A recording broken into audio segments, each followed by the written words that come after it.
I'm going to just give you a bit of an overview today to give you like a overview, like a bird's eye view from above on this concept of the consciousness of fire. So you will have perhaps more clarity about what to expect when we talk about this. So are we talking about the ability of the human being to have their third chakra, Manipura chakra, as their most dominant chakra, and therefore they will always think like a fiery person, behave like a fiery person? Is that what we're talking about when we speak of the consciousness of fire? Well, the answer to that is a bit more complex, actually, because to a point, the answer would be yes. True, when we behave on a daily basis, when our character is molded, our personality is molded by the third chakra's energy, which is the fire energy, then yes, we can say that the human being who has that is manifesting a consciousness. In other words, the person is defined by the element of fire. So that's true.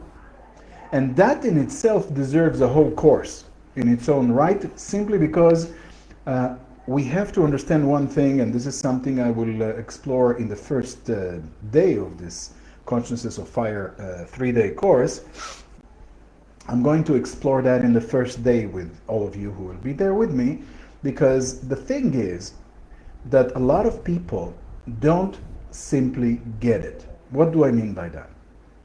Many of you have joined various courses with us. You always know that we start by explaining the 7 chakras, because that's the ABC of any reasonable spiritual understanding, and we need to explain these things to all of you. And then in that lecture, usually what you are told is that the vast majority of the people on the planet, 85% or more, the level of consciousness, in other words, the way that they think, behave, respond to various situations, and basically their personality is very much colored by the second chakra and the water element. In other words, it is all about emotions. And this is all good and well. And a lot of people say, okay, I get it. So most people today are kind of more emotional, more all about reacting to situations emotionally. It's not very good.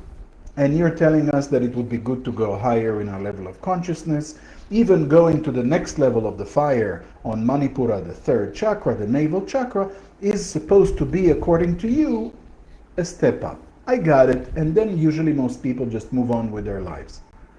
And that's what the problem is, because when we are talking, and this is an important point, when we are talking, even on the most basic shift from the consciousness of the second chakra, where most people on this planet, in the world, this is where they are, and they are not very much aware of it. You don't understand the deep level of brainwashing, programming, culture, worldview, everything which is going on in the world today, that we are simply shaped by that. So we know that we as human beings can have glimpses, not a constant state, but a quick visit to the consciousness of the higher chakras. I'm talking about Manipura, Anahata. Higher than that, it's much more rare to have a glimpse if you don't do yoga or some specific spiritual practice, but at least in the level of the third chakra and the fourth chakra, the heart, we could have glimpses into those experiences during our life. But we don't usually make a shift and stay there. Unless you do some yoga practice, spiritual practice, regular meditation, regular hatha yoga, pranayama, concentration, visualization, all the techniques we teach, if you don't do that on a regular basis for some years, only then you can make the shift to a higher level of consciousness and stay there. In other words, that becomes your new default level of consciousness. But that's not what happens to most people. Most people are not doing much yoga. Most of us have much more important things to do than yoga, like Facebook and Netflix and other things that are so critical. And as a result of that, we usually don't find the time to change our lives. People may think that they have a strong Manipura chakra. People may think that they are very clear and understanding and friendly with the fire element. But the reality is they are not.